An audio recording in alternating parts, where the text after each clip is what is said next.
a iniciativa privada, a las Fuerzas Armadas, a partidos políticos, a la Iglesia Católica y a representantes diplomáticos, entre las muchísimas cosas que tiene en su currículum. Tenemos un tema, pues, que está, se puede decir, en la mira de todos. Conflicto en Ecuador. ¿Quién lo provocó? Muchísimas gracias, Miguel, por aceptar la invitación. Bienvenido. Y bueno, platícanos, tú que eres analista político y que hemos aprendido muchísimo de ti. No, pues nada, antes que nada, muchas gracias a ustedes por invitarme. Les agradezco como siempre el tiempo y la atención. Este es un tema que yo creo que sí vale mucho la pena comentar porque como efectivamente, como ustedes comentan, está ahorita pues en boca de todos. Es un tema que ha captado incluso parte, no totalmente, pero parte de la atención internacional. Pero hay una cronología que vale la pena repasar para entender cómo es que llegamos a este punto, ¿no? Esto simplemente no fue una obra de la casualidad, no es que de repente el presidente de Ecuador un día despertara a decir, bueno, ¿y ahora qué, a qué embajada me voy a meter? Hoy amanecí con ganas de invadir una embajada, ¿no? O sea, obviamente esto ha sido un proceso donde, pues incluso, aunque parezca increíble lo que voy a decir, incluso el mismo presidente Novoa pues ha sido una víctima de las circunstancias que le han puesto en el camino y que tuvo que reaccionar de esta manera. Ya vamos a después analizar también nuevamente las implicaciones que ha tenido y que va a tener para las relaciones internacionales, pues no solamente de México con el mundo, sino en general este hecho sin precedentes, ¿no? De la entrada de un país a una embajada, lo cual pues ha sido en términos generales o de manera amplia a nivel mundial, pues condenado, ¿no? O sea, se ha evaluado como un acto incorrecto de parte del gobierno de Ecuador, pero pues no fue una casualidad.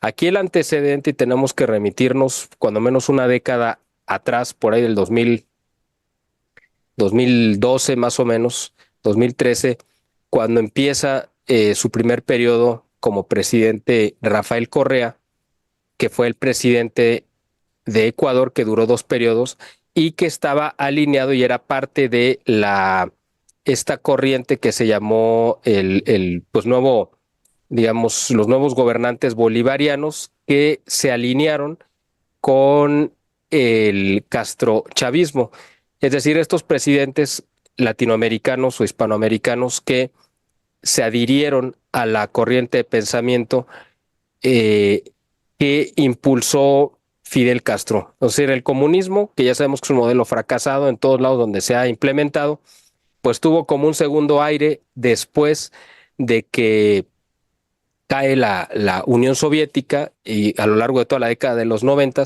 la gente pues pensó que simplemente el comunismo ya había sido erradicado porque había mostrado pues sus errores, ¿no? Y que ya nunca más iba a volver a implementar. El problema fue que aunque fracasó en la parte política y en la parte económica, en la parte social, donde sí quedó vivo es en la parte, digamos, cultural, en la parte donde siguió haciendo daño, pues fue a través de las instituciones educativas en las cuales se hablaba de una teoría que nunca se contrastaba con la realidad. Por eso muchos jóvenes, muchos estudiantes en todo el mundo creyeron y siguieron creyendo en el modelo comunista, sobre todo la generación que le tocó nacer a finales de la década de los 90 y en los primeros años de este siglo XXI, porque ellos ya no les tocó ni siquiera como referencia saber los desastres que había causado el comunismo en toda Europa del Este, en la misma Rusia y además en otros lugares donde se había implementado, como en algunos países de África o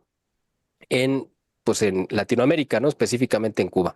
Entonces, este recuerdo ya les quedaba muy lejano y volvieron a caer presa de estos engaños. Entonces, hubo una segunda, o vamos a decir, como una oleada de un impulso por el nuevo socialismo del siglo XXI que lo encabezó Hugo Chávez a partir de 1999, en el cual supuestamente pues querían como que dar una versión renovada de este modelo fracasado.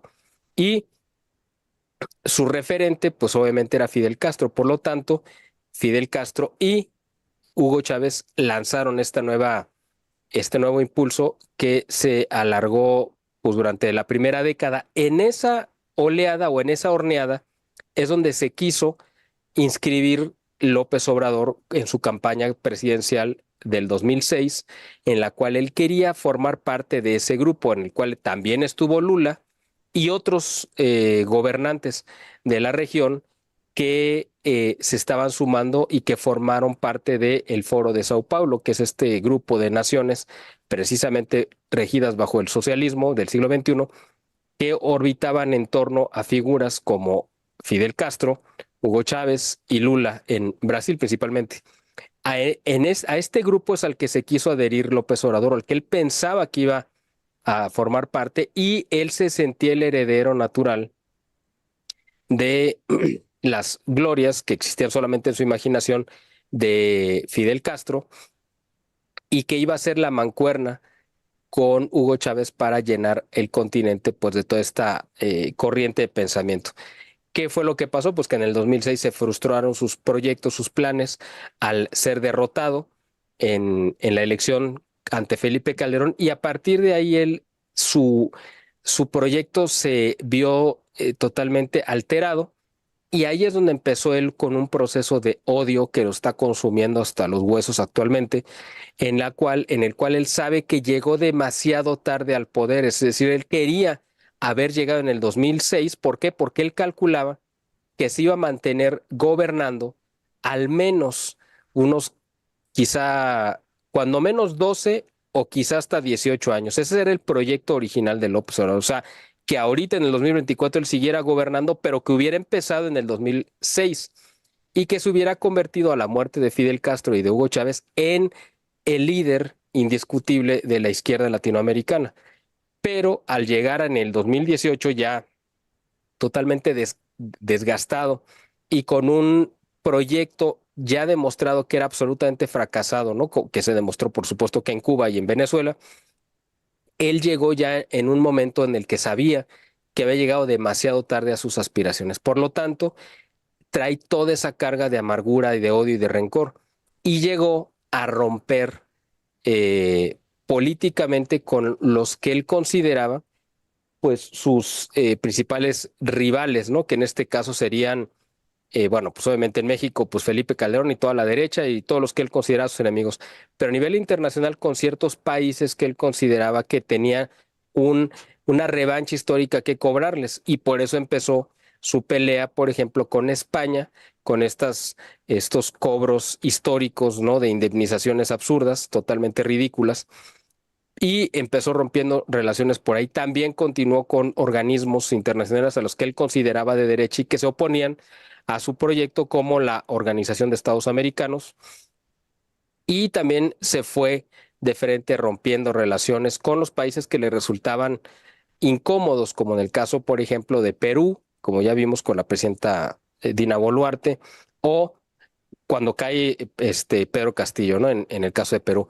Pero en el caso de Colombia, aunque Petro es de izquierda también, pues llevó a una relación de mucha tensión, igual que pues con Perú, con Bolivia, ¿no? Cuando cae Evo Morales. Entonces, López Obrador trae ya un historial de romper diplomáticamente con muchos países que le resultan incómodos. Con Estados Unidos no ha podido romper, pues porque sabe que no puede, pero él quisiera, López Obrador, y por eso ha llevado la relación con Estados Unidos a un punto, pues no de quiebre, porque no puede, pero al menos a una situación verdaderamente insostenible, en la cual López Obrador se ha dedicado a chantajear al gobierno de Estados Unidos con el arma más poderosa que tiene a mano, que es el de la inmigración, y por eso su gobierno abre la frontera sur, permite la entrada de todo tipo de inmigrantes, pero además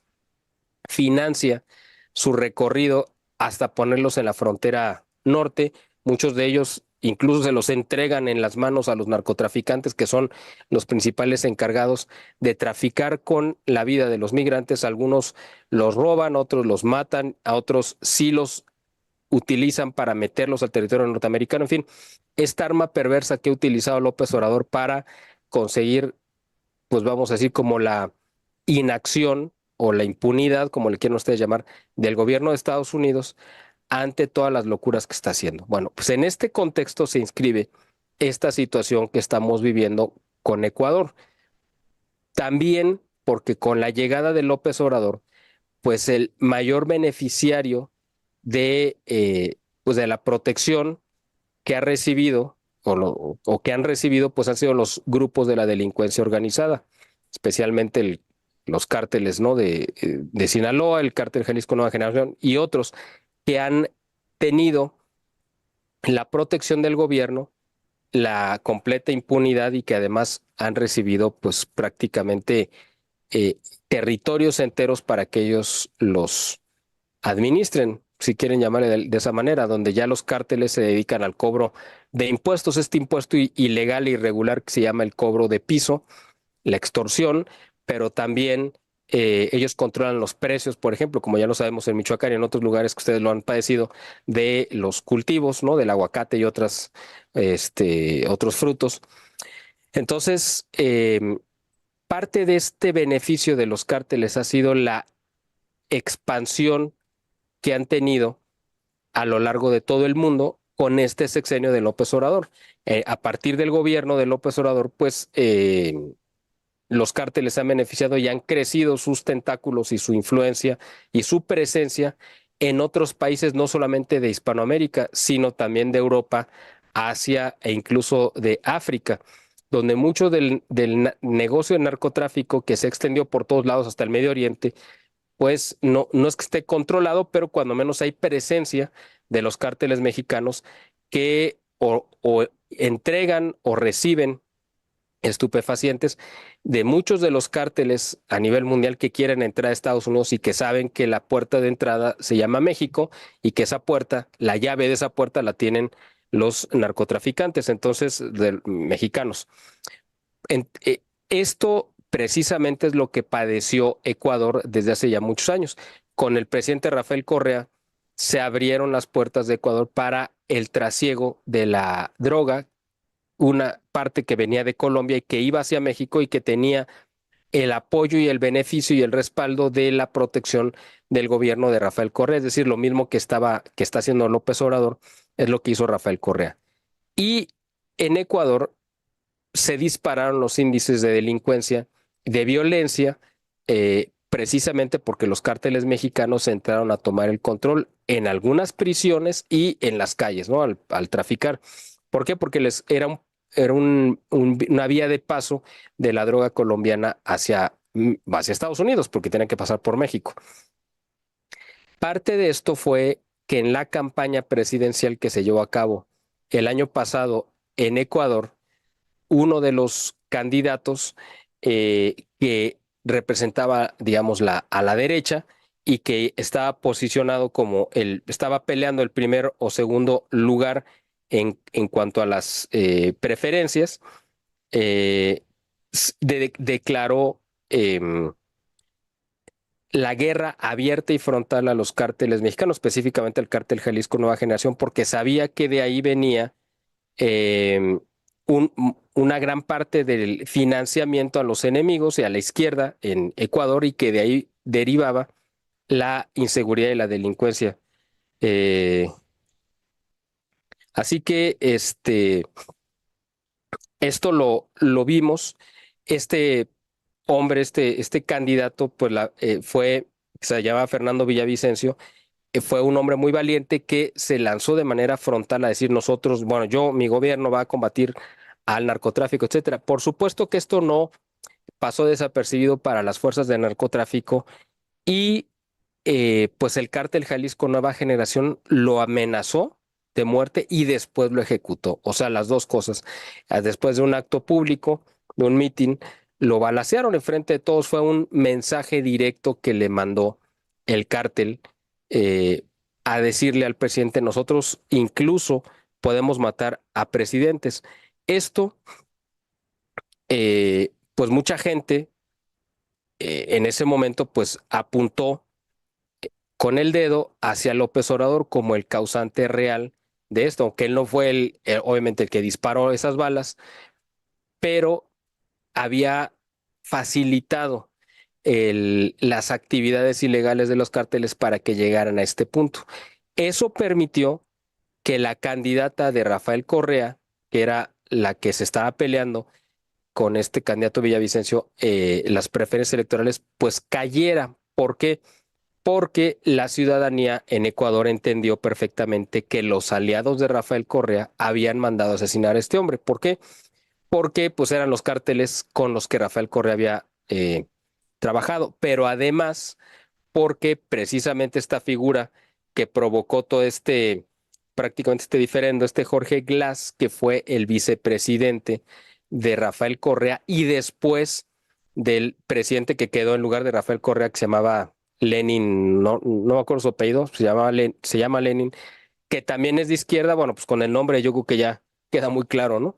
Pero Jorge Glass fue acusado de haber sido financiado por el cártel de Sinaloa, me parece que fue el de Sinaloa, no sé si también por el cártel Jalisco Nueva Generación, y además había recibido sobornos. Y otra cosa que hizo también Morena, ustedes recordarán, en el 2017, después del terremoto en la Ciudad de México, Morena creó un fideicomiso para ayudar a los damnificados del terremoto, que fue cientos de millones de pesos que se robaron para la campaña del 2018, utilizando como pretexto a los damnificados. Bueno, pues eso mismo exactamente hizo el gobierno de Ecuador cuando estaba de presidente Jorge Glass, porque hubo un terremoto muy fuerte en Ecuador y ellos crearon un fondo de reconstrucción que al final de cuentas acabaron robando, porque fue una cantidad muy grande de millones de dólares, ¿no?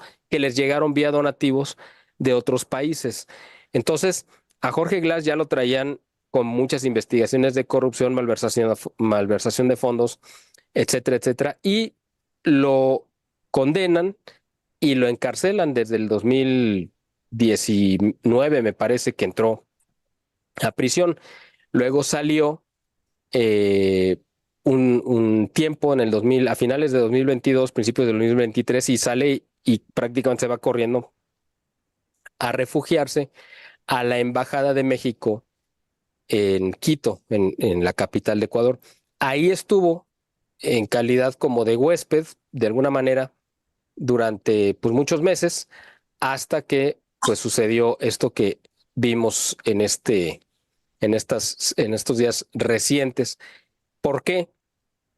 Porque este delincuente estaba, además, estaba enfrentando juicios, estaba ya condenado y por ya saben, de esas lagunas legales que hay en todas las constituciones y leyes en el mundo, se le permitió salir, pero lo iban a volver a detener porque tenía que seguir cumpliendo su condena. Y en ese espacio de tiempo es cuando él fue y se refugió en la Embajada de México. Entonces, el gobierno del actual presidente, que se llama Daniel Noboa, le solicitó de muchas maneras repetitivas y reiteradas al gobierno de México, le solicitó que le entregaran a este delincuente porque la embajada mexicana estaba obstaculizando el ejercicio de la justicia en Ecuador. Las embajadas no pueden utilizarse para eso. De hecho, en la Convención de Caracas se estableció, esta convención se llevó a cabo en los años 50 del siglo XX y se estableció para qué se puede utilizar las embajadas o los espacios diplomáticos. Una de esas restricciones es que no se puede utilizar para darle refugio a delincuentes que estén condenados o que estén en proceso o que estén fugados, por si de alguna manera, ¿no?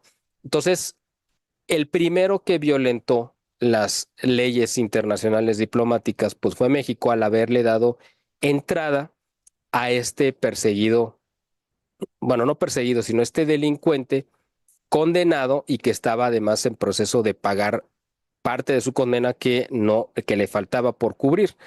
Entonces el gobierno de México lo recibe como si fuera un perseguido político. ¿Por qué? Precisamente porque era un socio de sus intereses, es decir, era un hombre financiado por el narcotráfico y además porque estaba siendo objeto, digamos, de la justicia de este gobierno ahora de derecha. Entonces, López Obrador lo tomó como una causa personal y le ofreció tenerlo a resguardo, y cuando el gobierno de Ecuador pues se puso más duro y le dijo, oye, es que tú estás protegiendo a un delincuente, etcétera, entonces el gobierno de México, de manera irracional, como ha actuado en todos los conflictos internacionales en los que se ha metido López Obrador, de manera caprichosa e ideológica, decidió, de manera además ilegal, darle asilo político para que pudiera viajar a México protegido,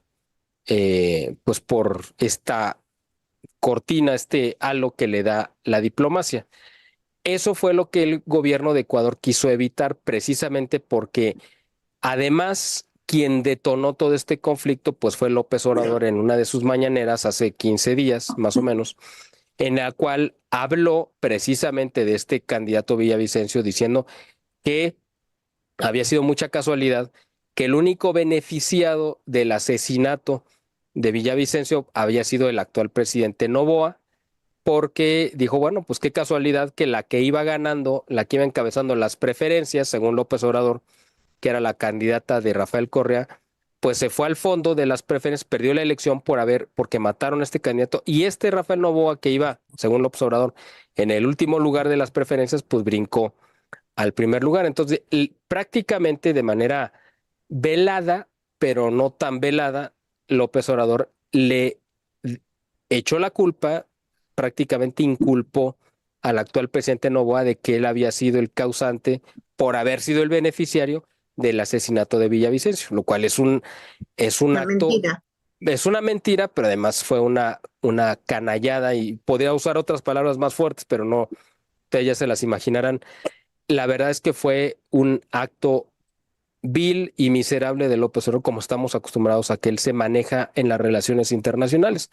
Y su famoso postura de que la mejor, ¿cómo lo dice? La mejor política exterior es la política interior. Él piensa que las relaciones internacionales se pueden manejar como se manejaría la presencia municipal de Macuspana. O sea, él piensa que así como él actuó en su rancho, podría manejar las relaciones internacionales. Pues obviamente las cosas no son así. El presidente Noboa, de manera muy contundente, expulsa a la embajadora mexicana y la declara pues persona non grata.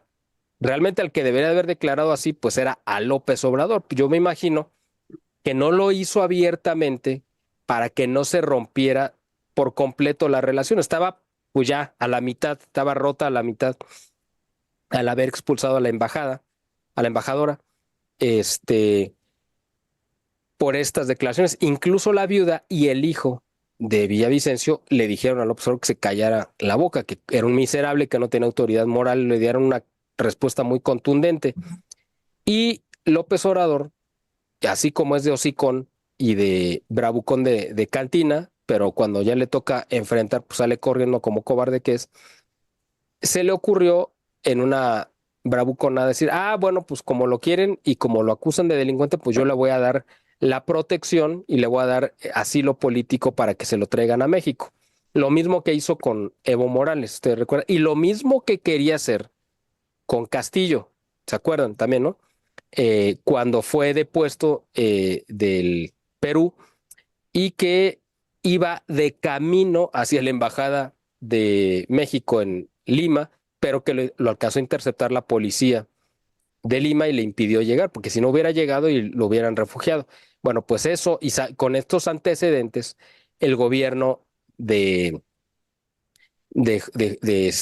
presidente Daniel Noboa, pues tomando esta prevención, y en el momento que expulsaron a la embajadora, les llegó una filtración de inteligencia de que a este Jorge Glass, el ex vicepresidente acusado, lo iban a fugar, lo iban a sacar a la mala en la cajuela del vehículo diplomático en el que se iba a salir la embajadora. Por eso fue que entraron por él, porque dijeron, pues se va a ir ahorita, o sea, se nos va a escapar.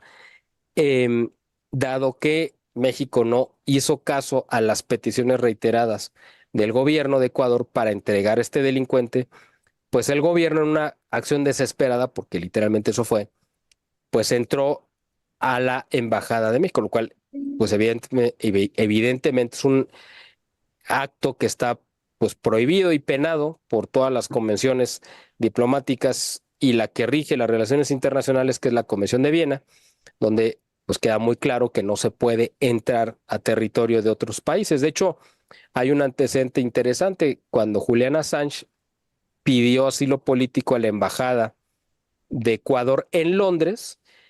El acusado de haber hecho todas estas filtraciones de Wikileaks, ustedes lo saben esa historia, pues el mismo gobierno inglés nunca se atrevió a entrar a la embajada de Ecuador. Eh, yo sinceramente sí creí en algún momento que lo iban a hacer, pero bueno, finalmente no se decidieron a hacerlo. Bueno, pero ahora el gobierno de Ecuador sí lo hizo.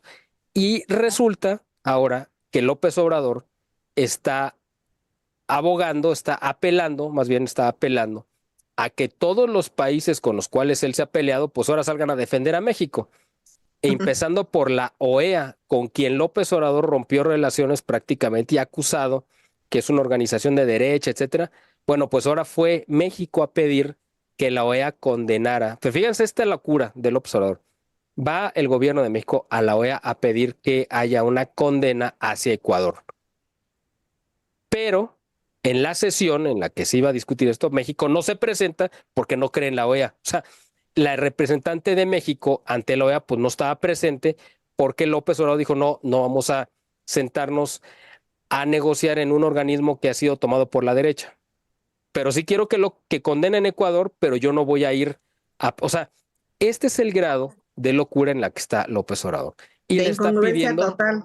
absolutamente, y ahora está exigiendo que Estados Unidos y Canadá den una condena muy fuerte contra Ecuador por este acontecimiento, y Estados Unidos, la verdad, le ha, ¿cómo le pudiéramos? Le ha regateado este apoyo por todos los antecedentes que tiene López Obrador de violador de las relaciones internacionales y por todos los antecedentes que tiene de ir en contra precisamente de los, digamos, de los intereses de Estados Unidos. Ustedes recuerdan que pues Estados Unidos básicamente operó políticamente para tirar a Evo Morales.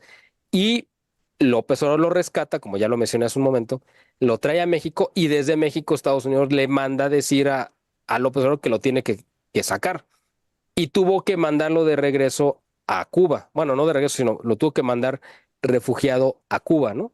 Entonces, ese es un caso, pero ha habido otros en los cuales López Obrador se ha querido presentar como el gran defensor de las causas del tercer mundo y de los gobernantes de izquierda, enfrentando a la diplomacia norteamericana y presentándose como el gran rival, ¿no? Del famoso imperio yanqui, ¿no? Como se hubiera descrito hace 50 años, si hubiera sido un término pues muy común y muy cotidiano, pero pues ahorita ya está totalmente en desuso.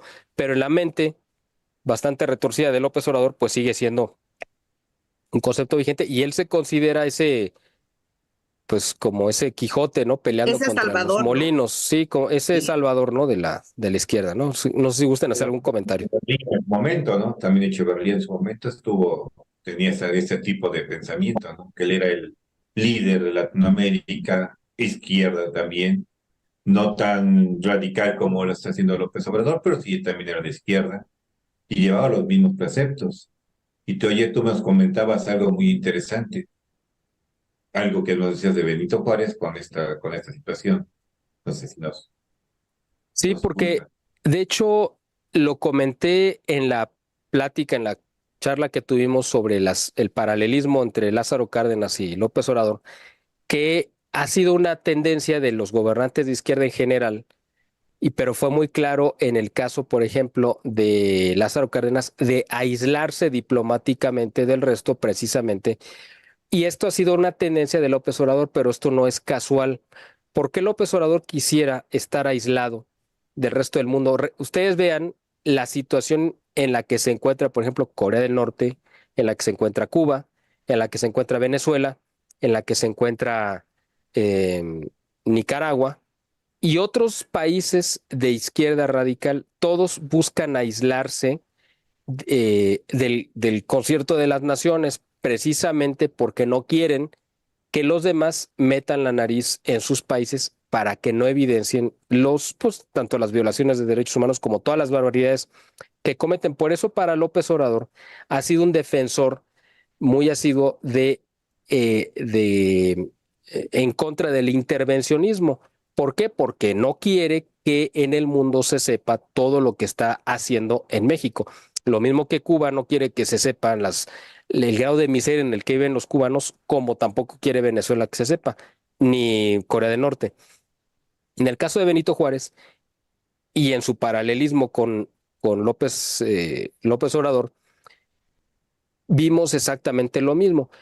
Él propició una invasión extranjera en el momento en el que él rompió, o sea, me refiero a Juárez, acuerdos y compromisos que el gobierno de México tenía firmados con otras potencias, al decir no te voy a pagar la deuda externa, aunque en ese momento realmente Benito Juárez, aunque se había autoproclamado presidente, realmente había un presidente legítimo, que era Félix Zuluaga, y que tenía la representación y el respaldo de los representantes de los estados a través de la Cámara, de las cámaras, pero además tenía el reconocimiento de las potencias o de las naciones como Estados Unidos y las europeas. Por lo tanto, de repente que alguien saliera a decir yo no te voy a pagar la deuda y yo soy el presidente de México, es lo mismo que hizo López Obrador en el 2006 cuando se proclamó presidente legítimo.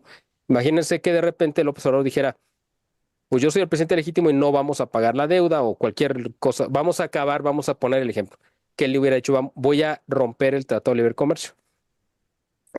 En el siglo XXI, pues Estados Unidos hubiera dicho, pues este tipo está loco, es un payaso. Pero en el siglo XIX no era tan fácil saber si realmente ese hombre que había dicho que no iba a pagar la deuda y que desconocía todo lo que había firmado los gobiernos anteriores, era o no era el presidente legítimo. Los medios de comunicación y la manera en la que se daban a conocer las noticias no era tan clara, por lo tanto, tuvieron que venir las naciones o los representantes a ver directamente qué es lo que estaba pasando en México. Ya estando aquí los representantes de España, de Inglaterra y de Francia, pues los de España y de Inglaterra se regresaron, dijeron, bueno, la situación se puede manejar desde fuera, etcétera.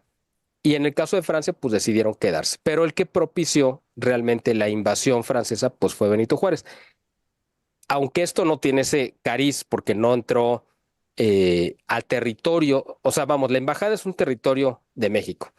Entró la policía y se salió. O sea, entró por el tipo y se fue. No se quedó adentro y no invadió nuestro territorio como tal. Por lo tanto, no podríamos hablar de una invasión equivalente a la que fue la invasión francesa. Pero desde ese tiempo, México no había recibido la invasión de ninguna fuerza, ni policíaca, ni militar, desde los tiempos de Juárez. Y fíjense en dónde vino a suceder y por culpa de quién. Es decir, así como fue muy condenable la invasión francesa en México, pero tuvo una causa y fue la respuesta a un acto. Acá también el acto condenable de entrar a la Embajada de México en Quito, pues fue un acto de respuesta a un acto previo, es decir, no fue un acto deliberado donde, como decía al principio, el presidente no es que despertara y dijera, ay, voy a echar los dados a ver a qué embajada me voy a meter el día de hoy, ¿no? No, había un antecedente que nos dio como resultado, pues, este lamentable acontecimiento. ¿Qué va a pasar? Pues, la verdad, en todo el mundo saben que López Obrador es un tipo loco, es un demente y es un delincuente. Los servicios de inteligencia a nivel mundial se comunican entre ellos y saben que López Obrador tiene tan cerca el fin de su sexenio como tan cerca tiene la cárcel.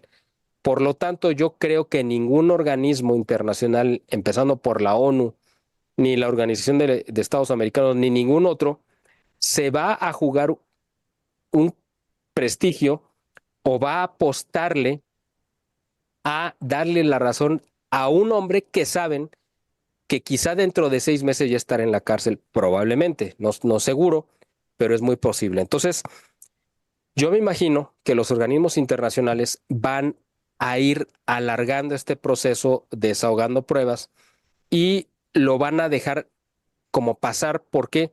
Porque saben que en el momento que haya un nuevo gobierno, por ejemplo, y esperemos que así sea, que llegara Xóchitl Gálvez, yo no creo que habría ningún problema del presidente Noboa de Ecuador de ofrecer una disculpa al gobierno de México representado por Xóchitl Gálvez. ¿Por qué? Pues porque Xóchitl Gálvez, para empezar, no tuvo la culpa de nada y va a recibir bien esa disculpa. Y el presidente Noboa le va a pedir disculpas a alguien que no le hizo ninguna ofensa. Por lo tanto, ahí se rompe este vicio que hay ahorita con López Obrador. Entonces yo creo que ahí van a dejar que la pelota ruede para llegar a ese punto. Porque, como repito, los organismos de inteligencia... Se te fue el audio. Ya, Se fue el avión. ¿Me escuchan? ya. Ya, ¿Ya? Ok. Bueno, repito, no sé en qué momento se fue, pero repito esto último que dije. Los organismos internacionales saben que, bueno, los gobiernos y los organismos, que López Obrador está más cerca de la cárcel que de tener la razón en un acto que en cualquier otra circunstancia le hubieran dado la razón. Si esto hubiera sucedido al principio del sexenio, yo creo que de manera casi automática hubiera venido una condena generalizada. Ahora, después de 5 años y poquito más, 5 años, 4 meses de gobierno de López Obrador, saben todos que López Obrador pues, es un delincuente que va a acabar en la cárcel y por lo tanto yo creo que nadie se va a arriesgar a meter las manos por él en una disputa diplomática. Así es.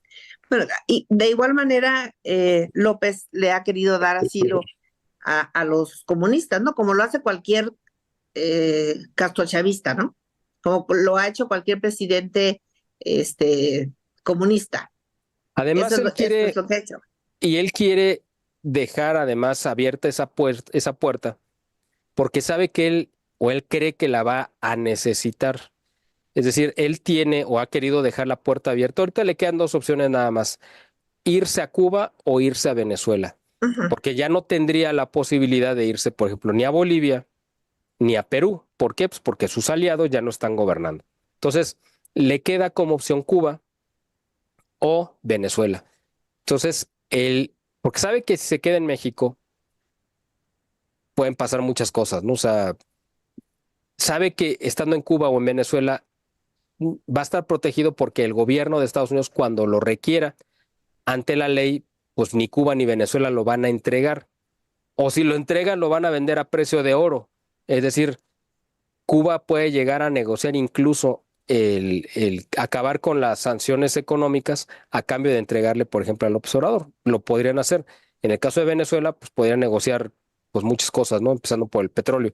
Entonces, a los dos países les conviene tenerlo porque sería una moneda de cambio que venderían carísima.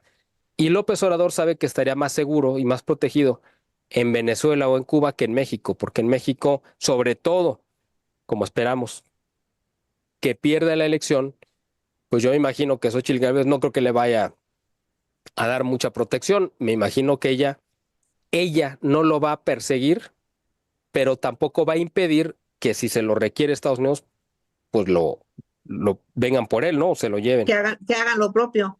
Exactamente, así es. Se está protegiendo, ¿no? Porque yo todavía creo que tiene en su locura pensado ganar la elección con su corcholata. ¿Por qué? Por esa ley de amnistía que aprobaron, donde él puede darle la amnistía a cualquiera, ¿no? Sea un violador, sea un narcotraficante, a quien sea, no él, sino el que esté en turno en la presidencia. Yo siento que también se está de ahí tomando por si en algún momento llega Claudia, tiene algún problema, Claudia tendría la situación de darle la amnistía por todos lados. Yo creo, en el caso de Claudia, y yo creo que nos quedó muy claro el domingo en el debate, que ese apodo que le puso Xóchitl Gálvez, pues no es gratis, ¿no? Ese de la dama de hielo. Lo de la dama, la verdad, yo creo que fue un regalo. Le sobra, ¿no? Sí, yo le hubiera puesto la bruja del hielo, ¿no? O sea, porque realmente eso es. Es una mujer, como ya lo hemos comentado quizá en alguna ocasión, que no tiene empatía, ni sentimientos, ni remordimientos, y que ella es la hechura de López Obrador. Y López Obrador, su distintivo principal es la traición, eso ya lo hemos comentado en algunas ocasiones. Yo creo que Claudia, en el momento en el que ella tuviera que vender a López Obrador, lo vendería sin mayor problema, lo porque vende. Yo así pienso lo que hizo sí. con su esposo Carlos Ujú. Simas. Ya lo comentamos quizá en la primera vez que tuvimos esta oportunidad de participar en su programa. Era mucho más profundo el lazo que la unía a ella con Carlos Simas, que era su esposo y el padre de sus hijos, al lazo que pueda tener con López Obrador. Y aún así lo entregó. No tuvo ningún empacho en entregar su cabeza. Entonces yo creo que Claudia se ha aguantado y tragado todas las humillaciones que le ha dado López Obrador, porque se las va a cobrar y se las va a cobrar caras. En el momento que ella quiera gobernar, va a tener que deshacerse de López Obrador. Es lo que hizo, lo vimos cuando di este tema, Lázaro Cárdenas con Plutarco Elías Calles. No creo que ella vaya a tener ningún empacho en entregarlo. Esto no significa que eso sea algo bueno. O sea, todo el mundo se lo aplaudiría, ya lo hemos comentado, y se ganaría la simpatía de la gente incluso que no votaría por ella. Pero esta legitimidad nos costaría muy cara, porque entonces podría ella impulsar una agenda extrema, de extrema izquierda, que ni siquiera López Obrador se ha atrevido a impulsar, porque Claudia es una versión radicalizada de López Obrador, con la salvedad de que pues me parece que no es una mujer que esté loca, como López Obrador sí está loco. Y el hecho de que no esté loca la hace más perversa, la hace más malvada, Ujú. por lo tanto la hace más peligrosa que López Obrador. Peligrosa. Ese es yo creo que el gran peligro en el que estamos, ¿no? El gran riesgo que nos enfrentamos en esta próxima elección. El gobierno de Estados Unidos podría negociar o podría navegar con una Claudia Sheinbaum si ella pues, acepta ciertas condiciones, que yo me imagino que las aceptaría a cambio de, pues ella disponer, ¿no?, del poder sin tener que compartirlo con López Obrador, ¿no? Pero bueno, pues ojalá no tengamos que vernos en ese escenario. Esperemos que no, yo creo que no va a ser necesario. Tenemos, tenemos la plena confianza que Xochitl va a ganar, pero no nada más es Xochitl, sino que todo lo que está alrededor, no nada más el Congreso de la Unión, estados, congresos locales, para que podamos revertir todo lo que es Morena, porque eso es un radicalismo tremendo, los de Morena. Ahora, estamos viendo que también varios de Morena están saliendo, sobre todo las bases, los que llegaron con ellos, los que hicieron el movimiento, que vieron que no es lo que ellos habían pensado, ni le están No, dando las no es lo que oportunidades. les dijeron. O sea, o no, no siguieron los principios del obradorismo, es lo que dicen. Entonces, creo que todo eso nos alienta que vamos a salir bien librados de todo esto. Bueno, aquí tenemos unos comentarios, se los leo. Por favor. Víctor, es una falta de respeto a la diplomacia nacional. Sea como sea, una embajada es una extensión del territorio. Y creo que estoy Bueno, de acuerdo. dependiendo, ¿no? Yo creo que Miguel nos puede dar mejor la explicación, porque, como decían por ahí, o sea, ¿a quién perjudicó? Únicamente a Jorge Glass. Ahora, Bueno, lo Miguel. que es importante, y yo por eso a lo largo del programa he comentado que pues fue un hecho que iba a ser condenado por todos, y que pues sí, evidentemente implica una agresión, pero que no fue gratis. Es decir, hay un antecedente, eso ya lo comentamos. Ahora, esto le conviene, al que más le conviene es a López Obrador. ¿Por qué? Pues por muchas razones. Una de ellas es que es un botón de emergencia que él va a tener. Vamos a irnos a un caso extremo. Yo creo que no vamos a llegar a ese punto, pero no hay que descartarlo por muy extremo que sea.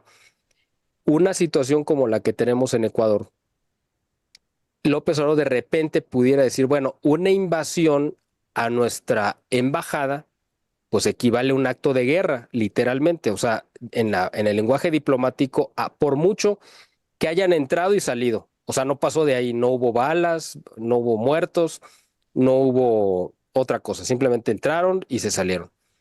López Obrador en algún momento dado puede llevar este punto y lo puede provocar a través de su alianza con el narcotráfico, porque las bandas de narcotraficantes de los representantes del cártel Jalisco o del Sinaloa en Ecuador pudieran atentar contra algún objetivo del gobierno de Ecuador que implicaría una respuesta que podría dar pie o darle el pretexto a López Obrador para decir, no, estamos en una situación, digamos, de emergencia por una guerra o declararle la guerra incluso a Ecuador. O sea, estamos hablando de un caso extremo, pero Extremo. en una persona de mente como López Obrador no podemos descartar ninguna posibilidad.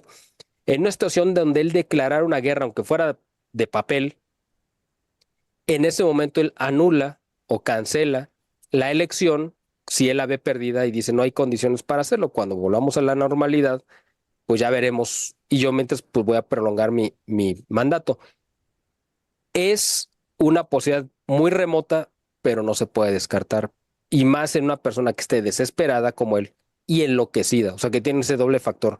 Si él ve perdido, él sabe que va a hacer cualquier cosa antes de entregar el poder y mucho menos entregar. Él no lo quiere entregar ni a Claudia, pero menos se lo entregaría a Xochitl. O sea, eso creo que, espero que a la gente le quede claro. O sea, incluso la elección de entregarle la banda a Claudia, para él es un escenario en el cual no quisiera verse. Lo que pasa es que a veces como que se nos va un poco pensando que no, es que el fin de López Obrador sí es entregar el poder a Claudia. No, él no se lo quiere entregar No, a nadie. Si fuera un caso, su plan B es entregárselo a Claudia, pero ese es el plan B. Y el plan C es por reventar la elección, porque para en su cabeza no existe la posibilidad de de perder. entregarle la banda a Xochitl. Él va a desconocer la elección y va a reventar y va a hacer lo que sea. Ahí es donde, quién sabe, las fuerzas que puedan intervenir de Estados Unidos para poner las cosas en orden. Vamos a ver. Si gustan, pasamos otros comentarios, si es que hay. Majo Zamora dice, Daniel Noboa actuó mal, sacarlo a la mala es un acto de declaración violentada. Precisamente lo que estaba diciendo ahorita. Es un insulto hacia México, sea como sea que se vea, lo es. Con justa razón, muchos países le están cerrando las puertas a Ecuador.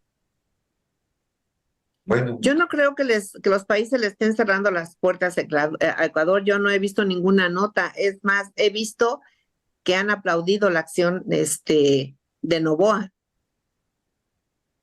Pues, por sí, ejemplo, me parece que Nicaragua fue el primero que rompió relaciones con Ecuador. Me imagino que Ecuador ha de estar muy preocupado porque Nicaragua le Exactamente. rompió relaciones con ellos. Es lo que les decía, ha habido una respuesta bastante tibia en general por esta razón que ya expuse.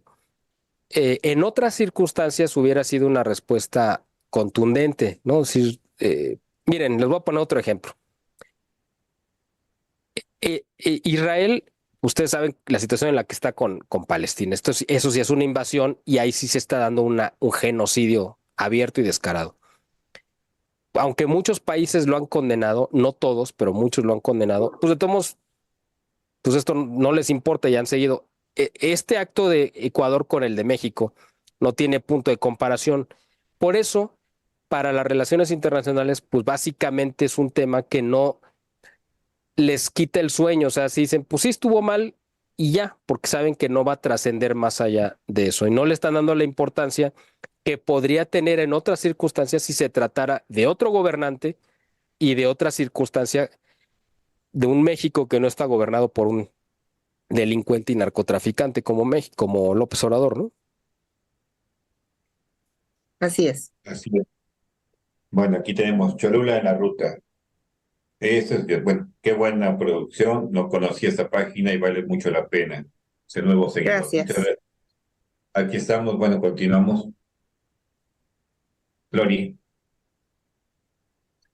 Bueno, lamentablemente yo estoy en desacuerdo con los comentarios de nuestra audiencia, porque creo que nadie quiere tener en su casa, por ejemplo, vamos a suponer la embajada de X país que le dé asilo a un narcotraficante, algún mañoso, alguien que le hizo mal al pueblo, etcétera, pues creo que nadie de nosotros los mexicanos lo veríamos mal si lo sacan a la mala. Ese es mi punto de vista. Es el caso, y qué bueno que lo mencionas, Lori, porque creo que ilustra muy bien. Por ejemplo, si nosotros viviéramos en un coto o en un lugar donde hay muchas casas y de repente un vecino, o sea, hay un delincuente que ha asaltado y que ha hecho, pues que le ha robado la batería a un vecino, que se ha metido a la casa de otro, etcétera, etcétera. Y de repente un vecino le da refugio, lo mete en su casa. Y uno manda a llamar a la policía y la policía se mete aún sin tener una orden de cateo. Entonces es el equivalente porque es, oye, estás entrando a un lugar donde no deberías de entrar porque no tienes una orden del juez que te autorice. Y tú dices, bueno, el asunto es que si no entraba, este cuate se pelaba y nos afecta a todo el vecindario, ¿no? Entonces más Sí, o menos va por ahí. Uno puede decir, fue un acto ilegal, fue un acto que no se debería de hacer y siento un mal precedente, todo eso está correcto, pero el problema fue que el vecino pues le dio refugio a un delincuente que la policía lo estaba persiguiendo. Entonces, ¿quién fue el responsable? ¿Quién fue el culpable?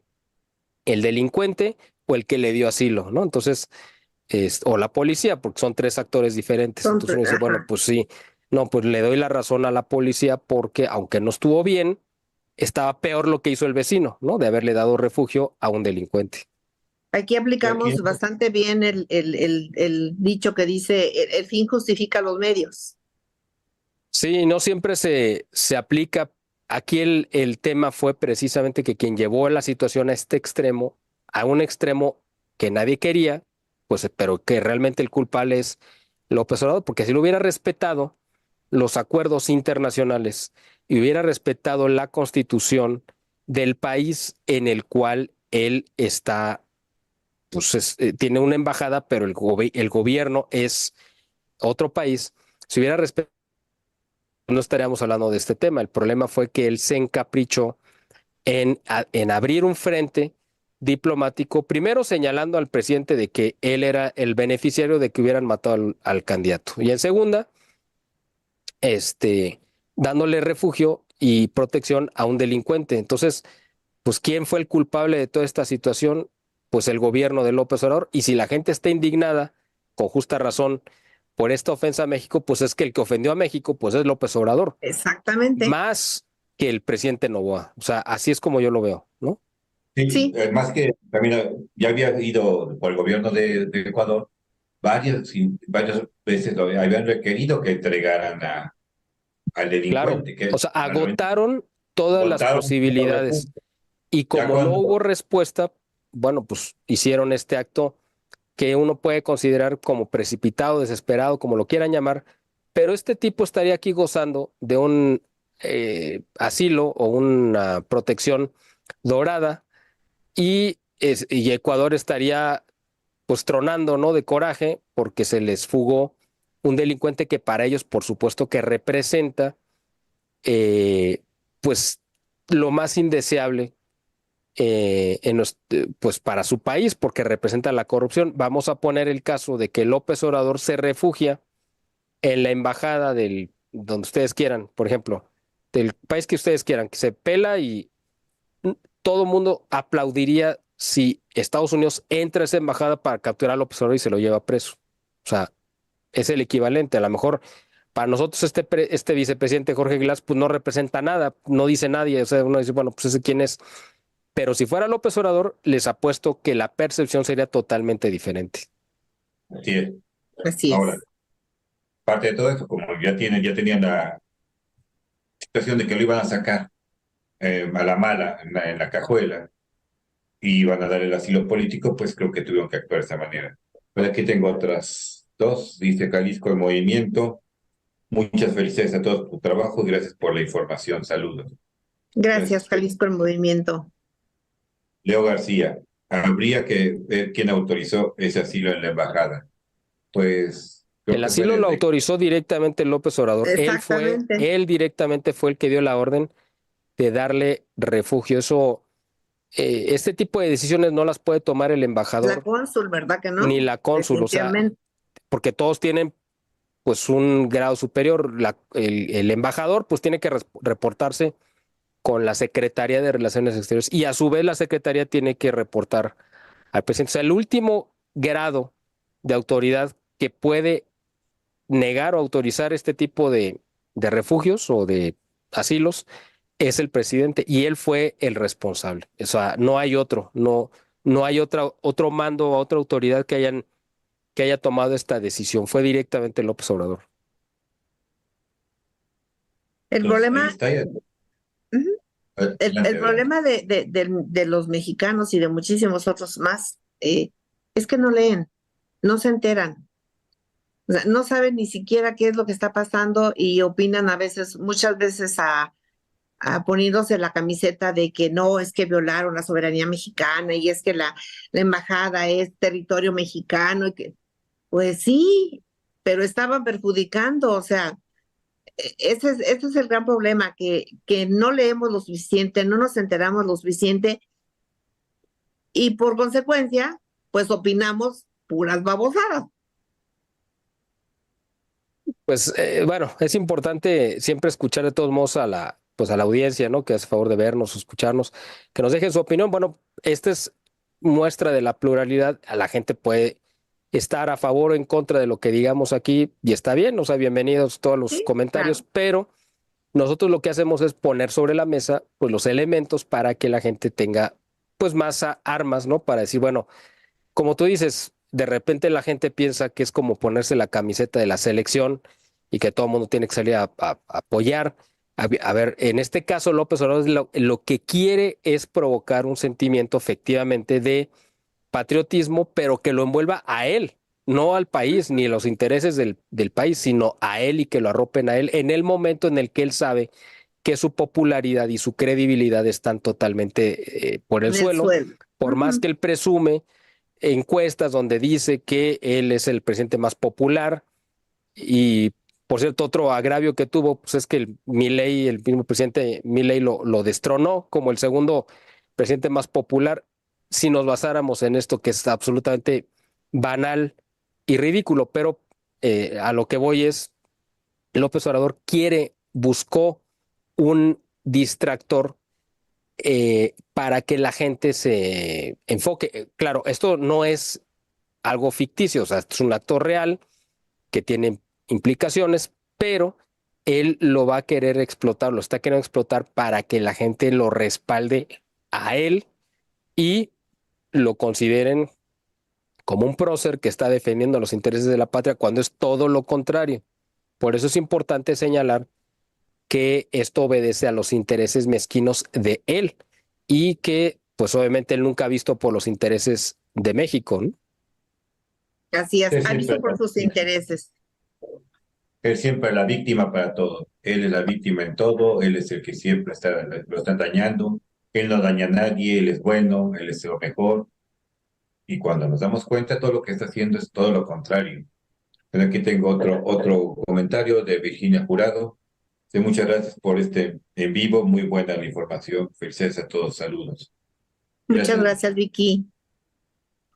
Entonces, todo esto es una situación de que nos aparta de la atención lo que tenemos que estar viendo en este momento. Bueno, por un lado, lo que son las elecciones y por otro lado, lo que están haciendo en el Congreso de la Unión, que no nada más es lo de la amnistía, están tratando de ver lo de las afores, bueno, las pensiones de los mayores de 70 años, están queriendo pasar para lo que es la ley de amparo, modificarla.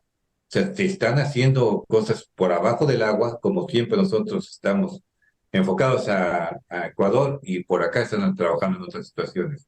Cuando nos demos cuenta, estamos ya con más problemas de los que estamos hasta ahorita. No sé Por qué eso es opinas. importante que en la elección próxima, claro, pues la prioridad es sacar de la presidencia a Morena, pero tan importante como eso es ganar el Congreso El Congreso. o arrebatarles la mayoría. ¿Por qué? Porque si ellos quedaran con la mayoría, aunque perdieran la presidencia, podrían hacer muchas cosas muy malas eh, en perjuicio no solamente del proyecto de Xóchitl, ¿no? Sino de nosotros como país, y podrían modificar la ley y la constitución al punto donde, si ellos quieren, teniendo el control del Congreso, pueden tirar al presidente. O sea, ese es el problema. O sea, por eso es tan importante, son igual de importantes tener el control de la La presidencia mayoría en el Congreso, como en el tener la Congreso. mayoría en el Ujú, Congreso, ¿no? exacto. Pues son Y muy estos tres. delicado todo lo que está pasando. Como dice Marco, estamos enfocados en otra cosa, viendo otras cosas, y lo que están haciendo es terrible. Como dijera el inquilino de Palacio, ¿no? Benditas redes sociales. Claro que sí, benditas redes sociales, porque gracias a ellas nos vamos enterando cada vez de todas las sandeces que hacen y de todas las cochineras, todo el cochinero que están haciendo. Como decía Marco ahorita, lo de, oye, ya no te van a permitir si tienes 70, 75 años manejar tus finanzas porque ya no puedes, pues ni que estuvieran incapacitados mentales. Digo, una persona incapacitada mental, para eso tiene a su familia, pero la gente que está perfectamente bien capacitada, o la gente que ha tenido su dinerito guardado precisamente para la vejez y porque ha sido inactivo, se lo van a retirar. Pues no, todo esto está pasando en estos momentos y la gran mayoría no se entera de lo que está pasando. Exactamente, así es. Creo que esto es momento de darlo a conocer, ¿no? Y que se haga viral, que sí, todos estamos enfocados, como decía hace rato. Vamos por la presidencia, vamos con Xochitl, y es Xochitl, del otro lado, bueno, la lagartija, por los dos lados, entonces, por así. Entonces, por los dos lados estamos enfocados. Mientras los morenos, los que están en el Congreso, están haciendo de la suya. Sobre Así todo es. Mier Velasco, bueno, la camarilla de siempre es que están metidos, están haciendo de las suyas.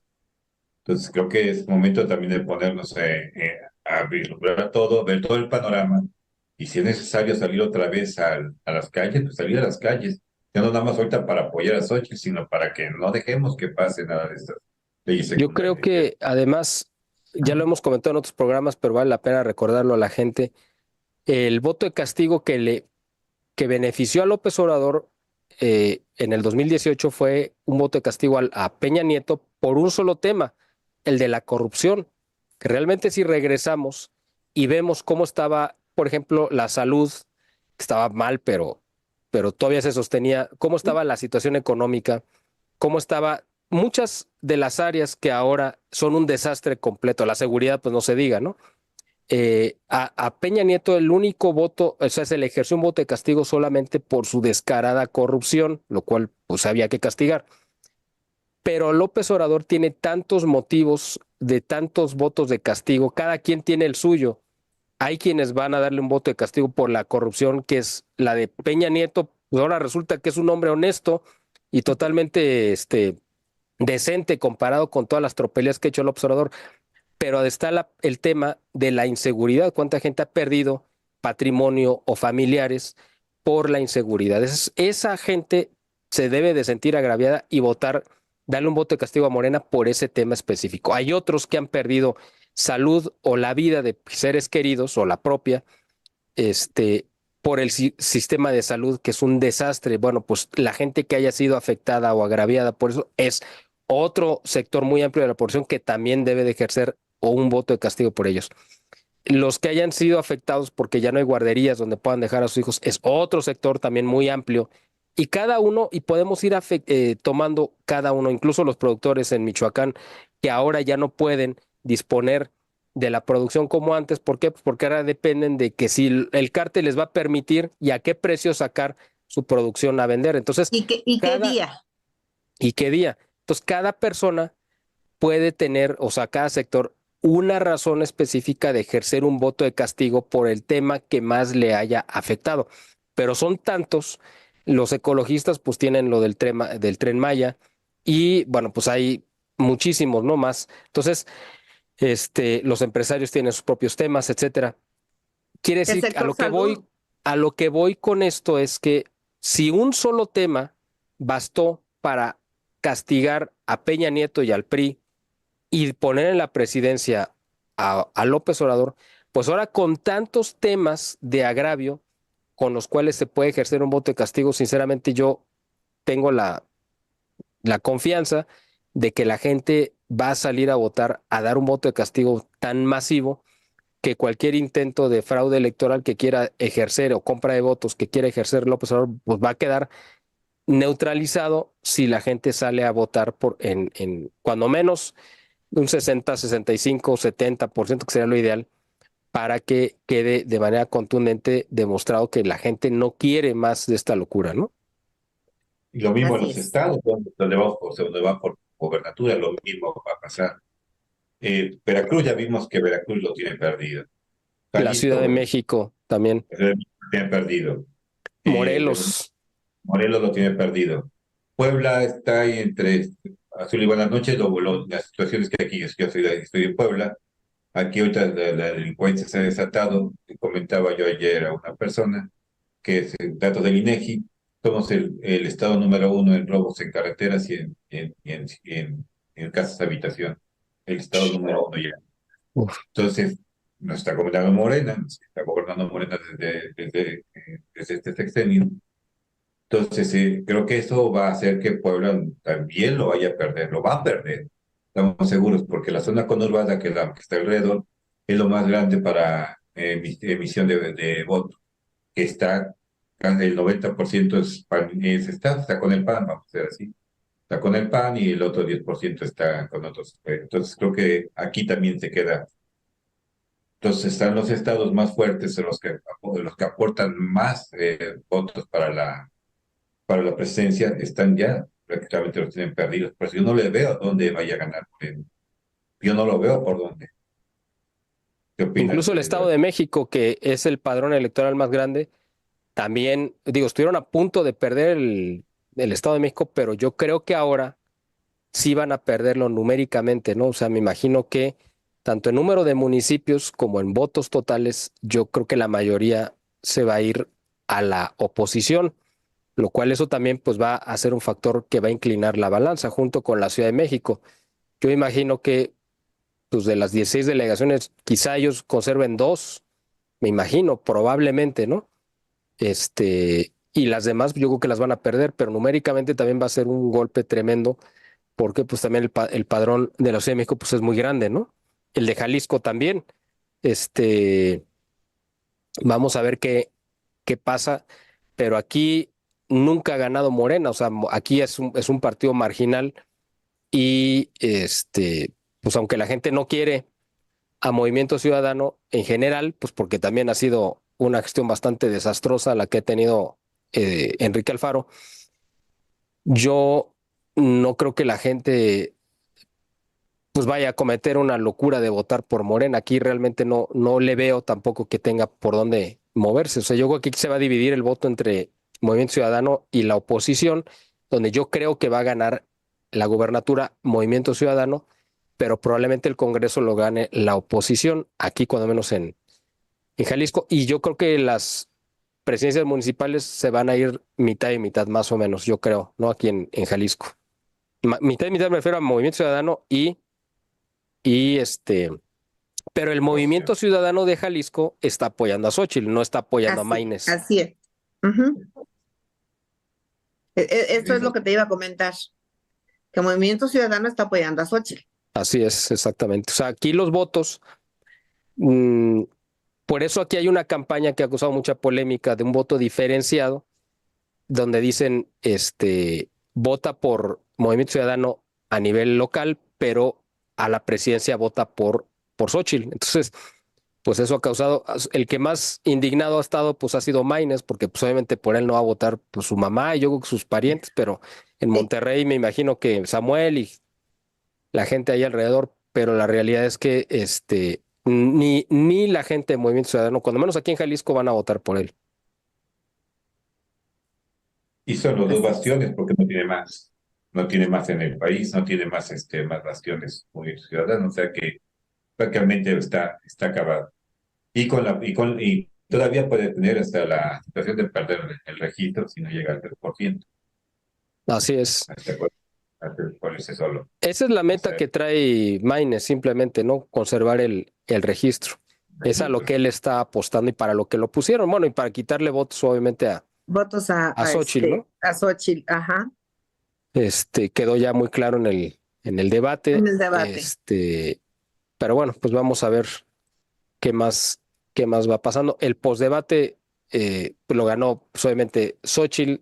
Incluso aunque ya creo que está muy manoseo el tema de que si estaba nerviosa y lo que ya sabemos, pero cuando menos los cuestionamientos que le lanzó a Claudia fueron muy claros, muy contundentes, y Claudia, yo creo que en su respuesta, más bien en su no respuesta, En su no respuesta. en su quedarse totalmente indiferente ante cualquier señalamiento, creo que a la gente le quedó muy claro, pues el talante de ella, ¿no? Realmente se mostró tal cual es, y cualquier persona que vaya a pedirle o a reclamarle cualquier asunto va a encontrarse con una pared, si es que ella llegara a ser presidenta, Dios nos libre, de no va a atender ninguna causa y ni va a sentir ninguna empatía por absolutamente nadie, ¿no? Por ahí veía yo ayer algo que puso Laura Zapata, ¿no? Que estaba totalmente empastillada, o sea, parecía que se había tomado de todo para estar. Claro, porque es una mujer, Claudia, profundamente iracunda, igual que López Obrador, es explosiva, y entonces yo también pensé lo mismo. Yo dije, yo me imagino que le han de haber dado una buena dosis de calmantes para mantenerse así, en ese estado casi catatónico en el que estaba, ¿no? Parecía como que la habían sacado del Como sarcófago, petrificada, ¿no? como que la sacaran, ajá, exactamente, ahí la pusieron y todo se le resbaló al punto que el mismo López Obrador le reclamó que no hubiera defendido a la Cuarta Transformación ni a su gobierno. Digo, porque además era indefendible, pero independientemente de eso, Claudia se dedicó Y a ella tenía la defenderse ella obligación, y ¿no? defender su proyecto, ¿no? Así es, Este, para ella López Obrador la verdad es que pasó en un segundo plano y lo que haya hecho en su gobierno, o sea, hasta para López Obrador yo creo que fue una decepción verla tan absolutamente indiferente hasta con lo que él pensaba que tenía un compromiso de vida o muerte, ¿no? Y espero que eso le haya dado una muestra de lo que le espera si llega a ser ella presidenta, donde cuando él le exija protección, yo creo que ella le va a contestar con esa misma cara, simplemente le va a aplicar la de Carlos Salinas de Gortari, ¿no? De que ni lo veo ni lo oigo, ¿no? así es, exactamente.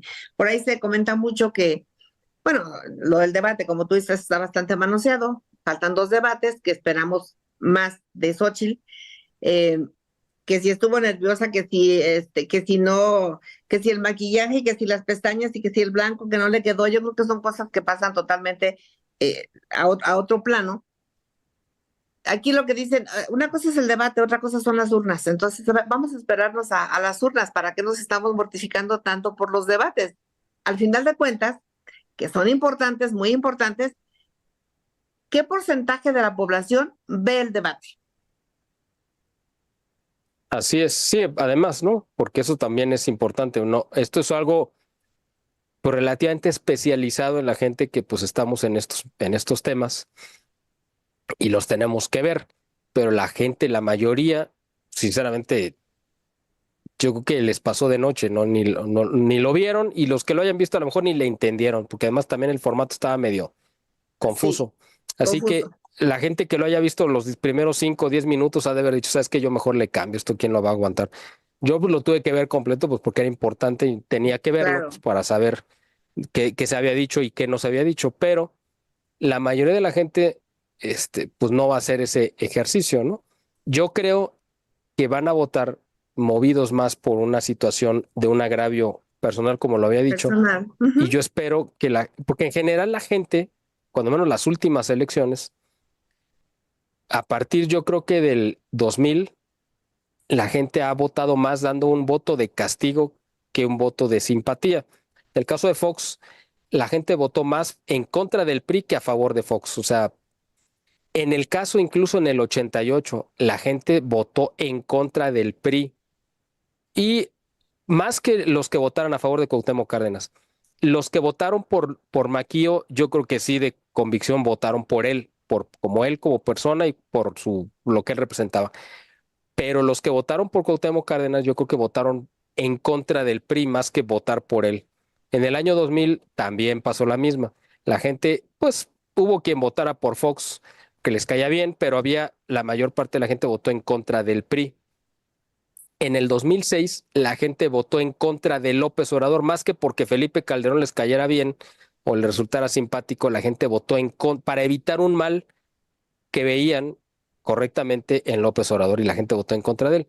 En el año 2012, pues la gente pues votó realmente por la simpatía que les representaba Peña Nieto, porque realmente él pues fue una figura que le resultó muy atractivo, sobre todo a las mujeres, ¿no? Bueno, luego pues en el 2018 volvió a haber este otro voto de castigo que se hizo contra Peña Nieto. Entonces yo espero que en esta ocasión otra vez regrese el voto de castigo y pues el que gane la elección, ¿no? O sea, eh, puede caerte bien o no Xóchitl, eso es Eso es secundario. independiente. Lo importante es votar en contra de lo que no quieras que se prolongue, que es en este caso el proyecto del observador de destrucción nacional. Así es. Salir todos a votar y votar de forma correcta, tener muy bien informados y salir a votar, todos a votar el día 2 de junio, todos salir a votar. Creo que eso es lo que nos va a hacer cambiar el rumbo del país. Porque dice Exactamente. que solo votará por Mayne y su mamá, pues yo creo que sí. Pues su esposa me imagino que también. También, Muchos de verlo en los primeros 30 minutos, yo creo que estamos hablando del debate. Sí, porque pues de verdad el formato estaba muy confuso, no sabías qué hacer, no había esta situación de la realidad de debatir. Esta vez como si estuvieran en un foro, nada más le estaban haciendo preguntas y le estaban y ellos contestando. O sea, Y fueron y además, demasiados fíjate que temas, además, sí, o sea, muy poco tiempo. y parecía la como verdad un es que examen final donde querían repasar todas las materias en un solo examen, ¿no? Y pues era imposible. Sí, no. totalmente. Y fíjese que a mí no me cae mal Maynes para nada, o sea, se me hace X. O sea, lo único que no me gusta, pues, es que va a restar votos. Pero de ahí en fuera no lo veo un tipo ni maloso, ni ambicioso, o sea, está como de rellenito nada más. Pobre hombre, porque eso que los pongan ahí para hacer nada más determinado papel, pues qué triste, ¿no? Se lo aceptó, ¿no? No ¿Quién lo sé al aceptó? precio de qué, si lo hizo porque lo quiso aceptar o porque lo obligaron, ¿no? Pero, pues va a ser sí, pues un personaje que va a pasar a la Desapercibido. historia, pues, pero al olvido de la historia más bien, ¿no? O sea, Sí, nadie se va a acordar de él después quién fue ni qué hizo, ¿no? Y a lo mejor es una persona, como dices, pues valiosa a él, quizá, ¿no? Yo la verdad no lo ubico, no sé ni de dónde salió, creo que estaba en el Congreso, por lo que dijo, me parece que fue diputado, una cosa así, diputado. pero Claro, pues yo creo que pasó totalmente desapercibido, ¿no? Así es. Sí, pues bueno, desafortunadamente, como siempre, el tiempo se nos vino encima. nos alcanza. Eh, Nos alcanza siempre. Adelante, Gloria. Muchas gracias. Una vez más agradecer a mi compañero Marco, a los chicos de producción, a la audiencia que ya nos esperan los jueves, que nos da muchísimo gusto y que nos han seguido con los nuevos programas que tenemos los miércoles, que son hablando derecho de derechos, sobre todo de todas las personas con discapacidades o con capacidades diferentes y que hemos tenido, bueno, las chicas, las señoras de Va por México, MC, Va por México XM, ¿sí? O MC, o MX, ajá, Me- Efecto Colmena, que han tenido verdaderos invitados muy, como todos, muy valiosos, pero con la experiencia propia, o sea, con la experiencia propia del estar viviendo esa situación. Y los chicos, el programa de los chicos, que de verdad me parece maravilloso porque son jovencitos desde preparatoria de los que están en la universidad, unos empezando, otros a mediados, otros que van terminando, pero han sido programas muy buenos y a los cuales les agradecemos mucho que se hayan sumado a nuestra plataforma. Y agradecerte, Miguel, de verdad, tu participación, como siempre. Siempre acudes a nuestros llamados de auxilio. Muchísimas gracias y gracias por tan Gracias, valiosísima información. Al Gracias. contrario, gracias a ustedes. Siempre es un placer estar ante su audiencia y ya sabes que cada vez que tengan el gusto de, bueno, que tengan más bien que me honren con invitarme, yo tendré siempre el gusto de participar con ustedes. No, hombre, Pero para con nosotros es un gusto. Y aparte tenemos muchos temas pendientes todavía contigo. Bueno, Claro. aquí voy a aprovechar a hacer un pequeño, pues, no comentario. Voy a comentar algo. El día 25 de este mes cumplimos un año de estar ya transmitiendo de forma continua, de cada semana. Ahora ya estamos transmitiendo ya más, tenemos más programas porque hay una plataforma que volvimos a retomar, que la teníamos de hace mucho tiempo. Entonces, el día 25 vamos a tener un programa especial con muchas sorpresas, con muchos grandes personajes, y creo que va a ser algo maravilloso, muy bueno, y estamos aquí. Comienzo a hacerle un poco de difusión porque vamos para que estén con nosotros. Y bueno, quedas invitado totalmente con nosotros el día 25, Miguel. Muchas Entonces, gracias. los primeros, el día 26 nosotros mandamos como siempre liga, mandamos ahí, no va a haber ahorita, no va a haber un tema. Todo el mundo vamos a hacer una especie de foro, todo el mundo que hable con tiempos, y vamos a estar listos. Grandes personajes que van a estar con nosotros. Será un honor y felicidades de antemano por este primer aniversario. Muchas Y gracias. No sabemos en qué momento llegó el año, pero llegó. Qué bueno. Y ojalá que sean muchos más. Muchas aquí estamos. gracias. Excelente. Pues muchas gracias a nuestro auditorio, muchas gracias por siempre estar con nosotros. Y bueno, pasen una bonita noche, Dios los bendice. Estamos aquí siempre por lo que necesiten. Adelante.